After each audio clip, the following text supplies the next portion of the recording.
Okay mga guys, so nandito na naman tayo sa ating YouTube channel, no, para magbigay ng reaction video. Itong bibigyan natin reaction video, ito may mga latest na balita o yung mga napapanahon na balita sa ating bansa, lalong-lalo na sa West Philippine Sea. Itong mga maiinit na balita sa ngayon ay ito yung sa Philippine Coast Guard, di ba? Sa Philippine Coast Guard may mga Chinese national pala doon na nakapasok na mga matatasang ranggo. So ito ang ano natin, no, bibigyan ng reaction video. So pwede rin naman kayo mag-comments diyan sa baba, mag suggestion para malaman din ng netizens kung ano mga inyong mga saloobin ng mga netizens, okay? Ngayon, kung gusto niyo yung mga ganito mga reaction video, please lang please like and subscribe lang muna bago tayo mag-umpisa. Okay ulitin ko ulit like and subscribe lang mga guys sa ating YouTube channel para makapag-umpisa na tayo. Okay? So itong video na ating bibigyan ng reaction ay galing kay Melbs Castle. So please paki-subscribe din sa kanya, no? Sa kanya galing 'to. Bibigyan na lang natin ng reaction, no? So okay. So, umpisahan na natin. Tapos na ang lahat ng maliligayang araw ng Chinese Coast Guard. Espiya ng China sa Philippine Coast Guard na huli na. Paniguradong ito ang nagtitik-tik para malaman ng China ang bawat galaw ng ating Philippine Coast Guard. Dito pinatalsik na sa pwesto ang lahat ng 36 national na membro pala ng Philippine Coast Guard. Grabe hindi mo sukat akalaing napasok na pala tayo ng Chinese spy. Panahon. Ayun so kita nyo naman may mga 36 Chinese national na nakapasok sa Philippine Coast Guard, no? So nakakatakot naman yan.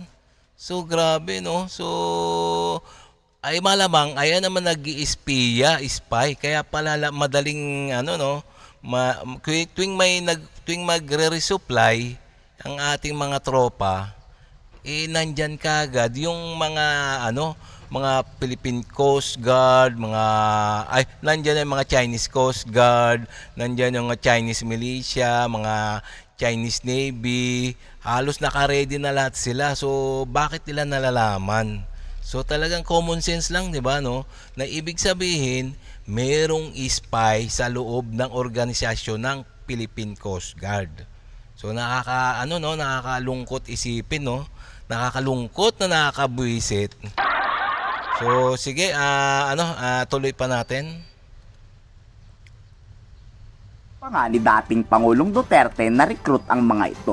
Ang mas nakakagulat pa, ang tataas ng mga ranggo ng Chinese national. O di ba? Tingnan nyo tingnan naman panahon pa raw ni dating Pangulong Duterte to, no, yung mga Chinese na Philippine Coast Guard na Chinese national. So ang tataas pa ng ranggos, no, nakakatakot talaga. So sigurado yan makaka-access sila sa system ng organisasyon ng Philippine Coast Guard. Alam nila ang galaw at kilos ng Philippine Coast Guard. Ngayon, siyempre mga spy nga sila, siyempre papasok nila dun sa sistema ng mga ng kanilang bansa na China. So nakakaiyak, nakakalungkot talaga isipin, no? Na may mga hudas sa ating bayan. So okay, diretso pa natin. Mga Pilipinong nagpapakahirap magpataas ng ranggo. It's like to be updated as to the status of that, no? Kasi I understand that most of those recruits who were Chinese have the ranks of brigadier general, commandant, and all those things, and parang na-overtaken yung Coast Guard. Yes, tingnan mo, tataas ng ranggo yung brigadier general hindi basta ordinaryong Philippine Coast Guard to brigadier general, mga commandant na. So talagang pwede silang maka-access sa sistema ng Philippine Coast Guard. So talagang kaya alam nila yung galaw. Yung mga Chekwa na yan, alam nila yung galaw ng Philippine Coast Guard, kaya na monitor nila, ipapasa nila yung yung mga galaw at kilos ng Philippine Coast Guard doon sa kanilang bansa. Ganun ang nangyayari. Nakakalungkot talaga. Talsik na sa pwesto ang lahat ng mga Chinese. Pero hindi talaga katanggap-tanggap na mabilis lang tayong napapasok ng mga espiya. 3 taon na nga nagsiservisyo ito sa Philippine Coast Guard. At ngayon lang napag-alaman na may huwad pala sa ating hanay. Buti na lang talaga at matalino si PCG Chief Gaban. Agad-agad inalis sa pwesto at pinatalsik paalis ng Pilipinas. So we initiated their delisting. They are now in fact delisted. Pero dahil sa sobrang tagal na sa pwesto at mataas na ang mga ranggo ng mga ito, malamang sa alamang alam na nito ang mga natatagong sikreto ng PCG. Baka Tama nga. Talaga sa tagal na nila, alam nila yun yung sistema ng Philippine Coast Guard. kahit inalis na sa pwesto, alam pa rin nito ang mga bawat galaw at kinikilos ng ating Philippine Coast Guard. Chinese. So, talagang dapat talaga, no? Sa tagal na nila dyan, yung mga Chinese national na yan sa pwesto ng Philippine Coast Guard, alam na nila, no? Yung kung paano, kung ang mga password, kung paano nila pasukin, o kung baka baka na-i-transfer na nga sa China yung mga data ng Philippine Coast Guard, no? So, talaga nakakalungkot na naman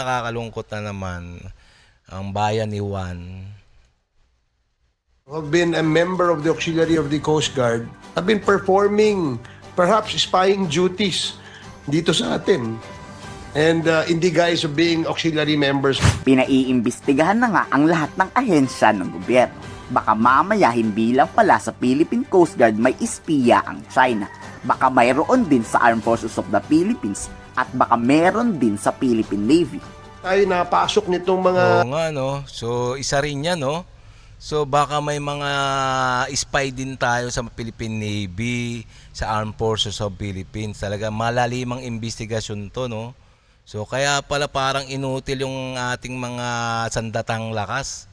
So, may mga alam nila yung galaw at kilos ng ating mga sandatang lakas, no? So, kaya nga, dapat mahimay-himay to, no? Mahimay-himay ng ating gobyerno o imbestigahan na lahat ng kung may mga Chinese na nakapasok sa mga sandatang lakas ng Pilipinas. So talaga nakakaiyak na naman, nakakalungkot na naman. Sana ma-solve na to. Okay? O sige, umpisa pa natin, diretso pa natin. Mga Chinaman na nag-iispiya lang sa atin. It will render the Coast Guard, the armed forces, useless. Pero papaano nga ba nakapasok ang mga Chinese na ito? Volunteer daw to noon ni dating Pangulong Duterte. Pero kahit ba volunteer, pwedeng magtrabaho sa Philippine Coast Guard at magkaroon pa ng mataas na rango? They're volunteers, they are auxiliaries. As to whether or not they need to have the work permit, it is beyond our purview at this point. But I think it doesn't make sense. Oh, yan, no? Common sense na lang. Bakit mag-a-apply ang mga Chinese na yan sa Philippine Coast Guard kung voluntary lang, no? So, common sense lang, o bakit? Ibig sabihin, may pakay sila, no? Kaya ganun. Kung voluntary. Basta pera-pera kahit spy na ng kalaban papapasukin. Talamak talaga yan dito sa ating bansa. Nakakaawa lang si PBBM dahil ginagawa na nito ang lahat, tapos mga kababayan pala nito ang wawasak sa kanilang bayang sinilangan. Alam nyo, si Presidente Bongbong Marcos talagang napakabuting presidente niya, no? Ginagawa niya lahat para mapabuti ang ating bayan. Pero talagang mayroong mga sahanay ng gobyerno, may mga talaga hudas. Parang ganun ba? Yung mga wala sa ayos, no? So dapat talaga maimbestigahan talaga, no? Ang nagpapapasok din po sa kanila dito tayo eh. So kumbaga dapat pag-igtingin po natin yung ating mga law enforcement mechanisms, yung ating immigration procedures, yung mga tao pong nagmamando nito. Kasi sila po nakita po natin sa Pastilla scheme, sila po tumatanggap ng pera. So dahil po doon, hindi na po nila nagagawa ng mabuti yung trabaho nila. So ito po ay threat sa ating national security, sa ating national interest. Tama. Dapat talaga palayasin na ang mga Chinese na yan. Bukod kasi sa wala nang ginawang tama, puro illegal pa ang aktibidad nito sa Pilipinas. Kayo, pabor ba kayong paalisin na ang lahat ng Chinese sa bansa? Ikomento sa baba ang tapos. Ayan so kung pabor ba kayo na talagang palayasin palayasin sa ating bansa yung mga Chinese national na miyembro ng Philippine Coast Guard. So talagang ito anay anay sa ating mga sandatang lakas to talagang hindi pwede sa atin. So talagang para tayong inutil niyan ang ating mga sandatang lakas nito So ganito lang sana malalimang investigasyon ang gagawin ng ating gobyerno. So sana nga magawa pa ng ating presidente na na makita pa kung sino pa yung mga sa mga illegal na pumapasok sa ating mga sandatahang lakas. Okay?